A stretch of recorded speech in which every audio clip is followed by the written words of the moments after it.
En 1100, le chevalier médiéval était vêtu de mailles de la tête aux pieds. Mail is really like a metal fabric. It moves and behaves like a cloth, but is actually made of hundreds and thousands of interlocking iron rings. Elle pouvait dévier la lame d'une épée. As an armor, mail didn't work all by itself. It needed the addition of a padded coat. The coat absorbed the shock of the blow, whilst the mail turned away the cut. Together, they formed an incredibly effective protection.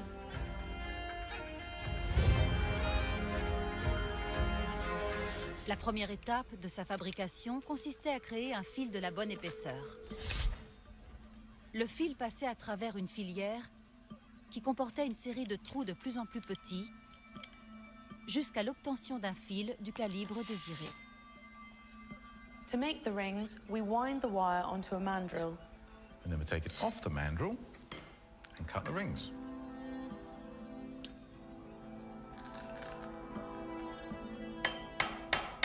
So I've flattened the overlapping ends of the ring and I've pierced a hole through it. And now Nick has to put a rivet in it.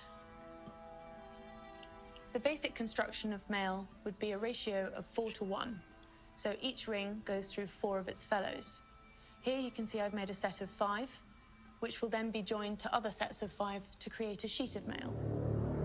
La maille devait être taillée sur mesure. Elle devait recouvrir les pieds et les jambes, les mains et les bras, et bien sûr, la tête. Un bon fabricant pouvait créer des formes très précises.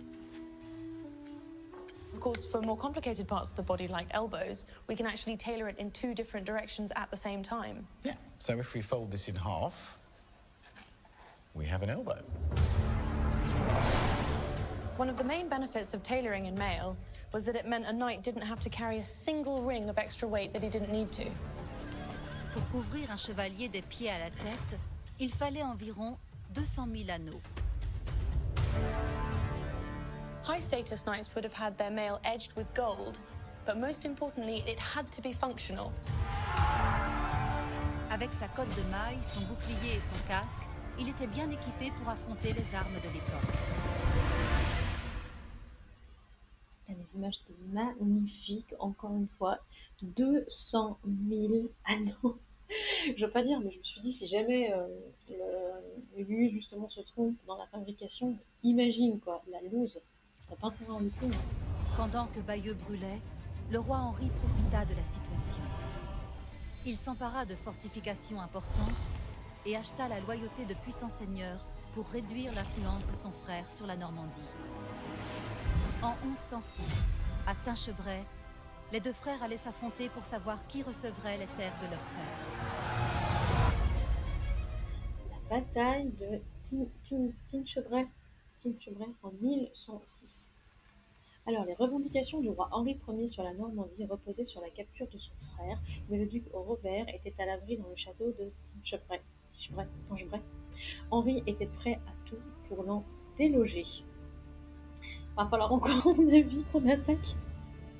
Va falloir encore, à mon avis, qu'on attaque un château. Nice. Super.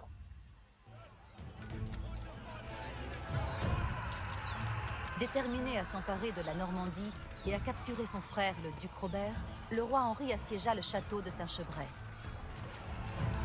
Mais son assaut direct sur le formidable château de pierre était un échec. Incapable de franchir les murs imposants, le roi réfléchit à un nouveau plan pour capturer son frère.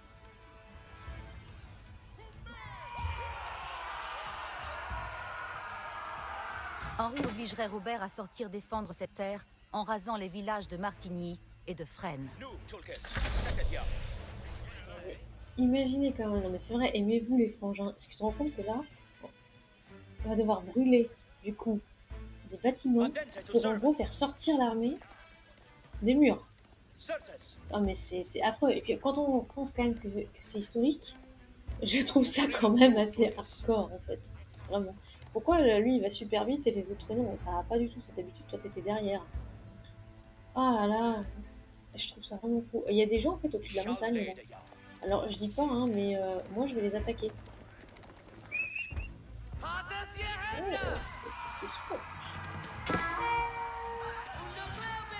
Et en plus, eux, non mais je rêve, et eux ils ont les vendus, moi ils ont les gens pour les soigner. Et moi j'en ai pas. C'est quoi cette discrimination? Oui, comme ça en plus on peut peut-être même les prendre à revers là. Ça c'est cool. Là il y a de l'or, récupérez-moi de l'or. Et ben ouais, c'est pas mal du tout ça. Bon du coup j'ai plus de boubou, mais c'est pas grave. Et c'est parti. Paillasse. Pour faire sortir Robert de sa forteresse, les hommes d'Henri mirent le village à feu et à sang. Là, feu et à sang, complètement. Et en plus il faut détruire les bâtiments, mais c'est affreux. Vraiment c'est affreux. Toi d'ailleurs, Malouza qui est en train de se faire protection, est-ce que tu peux récupérer l'or? Voilà, on a un autre petit truc là. Voilà, c'est très gentil, merci, mais quand tu peux me dire. Je suis pas une... Non mais c'est vrai, c'est vrai. Je trouve ça juste très juste quand même. Oh, on a un autre petit truc d'or là. Non, les petits archers là. Allez aider un petit peu, vous pouvez. Ah non mais Henri, cher hein. Mon très cher Henri là, Henri Ier et pourtant force morale. Ils devraient virer envers les combats. Tant mieux. Allez, on a 8 bâtiments à détruire. Répartissez-vous le travail. Pourquoi il y en a un qui est tout seul là? Non, ici là. Ah non mais un petit peu lâche.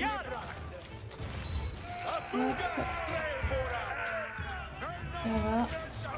Et ensuite, ben, franchement, tout détruire, moi j'aime pas en plus tout détruire comme ça, parce que je me dis, admettons une ligne qu'on récupère et qu'on réquisitionne, il faudra pas construire.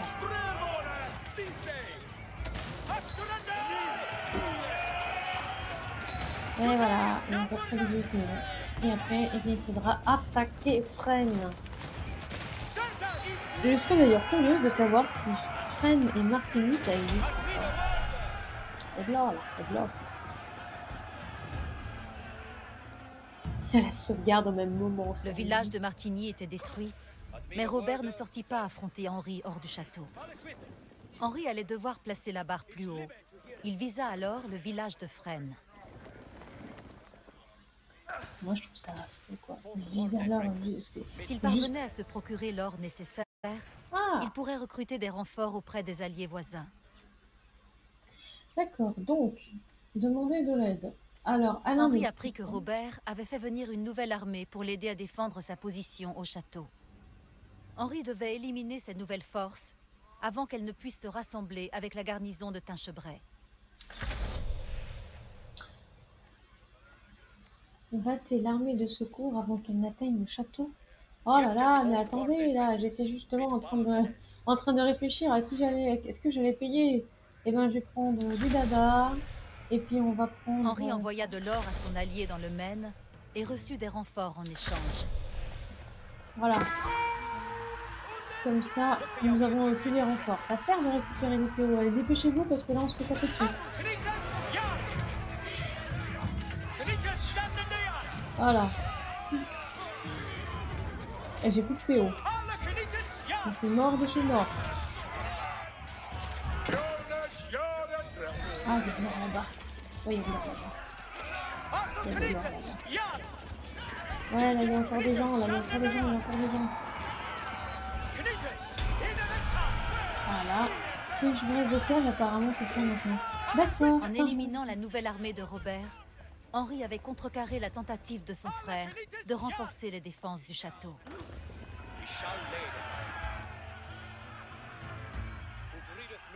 817. Bah c'est normal, écoute, 817 habitants, sachant qu'on a tout détruit. C'est tout petit. Ouais. C'est fou quand même. Hein. Imagine avant c'était peut-être une place forte quoi, c'était peut-être un truc incroyable. Et là bah voilà.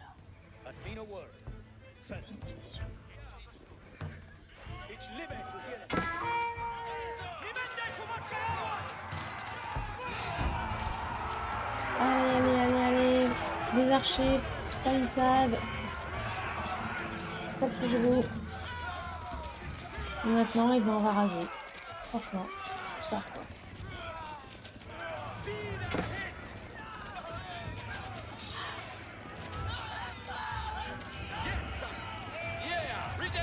Il y a de l'or là. Oui, on a récupéré un petit peu d'or là. Hop, hop.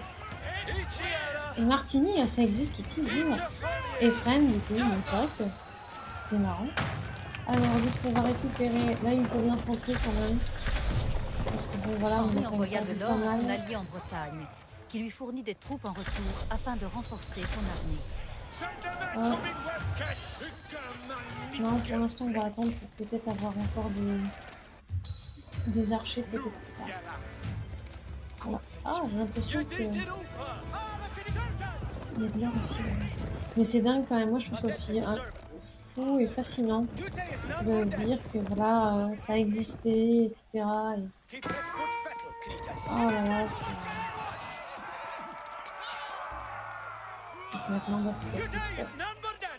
Il n'y a pas un qui est capable de récupérer les sous là. Voilà.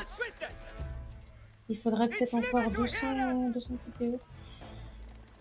Ah, on n'a pas détruit tous les bâtiments. Il y a moins qu'un de bâtiments, les gens. Là. Il manque un petit truc. C'est fou, les Martigny, ça existe toujours. Imagine quelqu'un justement qui habite à Martigny et qui joue à ce jeu. On va faire ça. Alors, est-ce que maintenant on a réussi à tirer l'armée urbaine? Après l'attaque de l'armée d'Henri, Fresnes était en ruine.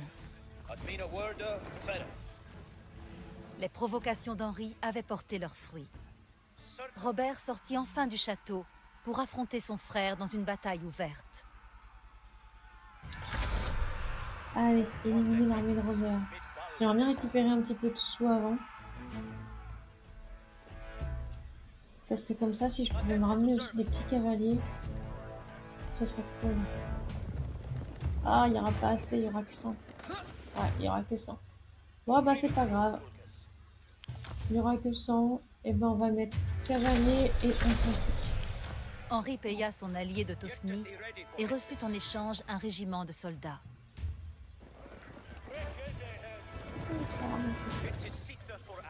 Préparez-vous les gens, préparez-vous. Comment ça, j'ai l'impression que ça bougeait de côté là. Ah, pas du tout. 426 habitants en 2019. Ouh, ça s'attaque. Palissade. N'oubliez pas, objectif, c'est Robert. Nous devons capturer Robert. Oula, il essaie de nous prendre en tenaille là. Il essaie de nous prendre en tenaille. Ça pas du tout. Notre flanc gauche. Rapprochez-vous les archers, vous êtes trop loin. Nous allons capturer Robert. Nous allons capturer Robert. Abattez-le.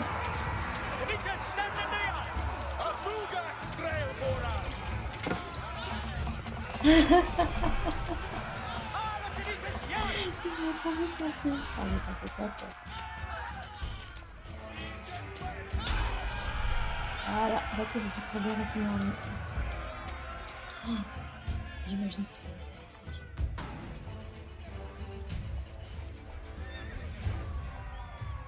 La tactique du roi Henri pour tirer son frère hors de sa cachette avait fonctionné.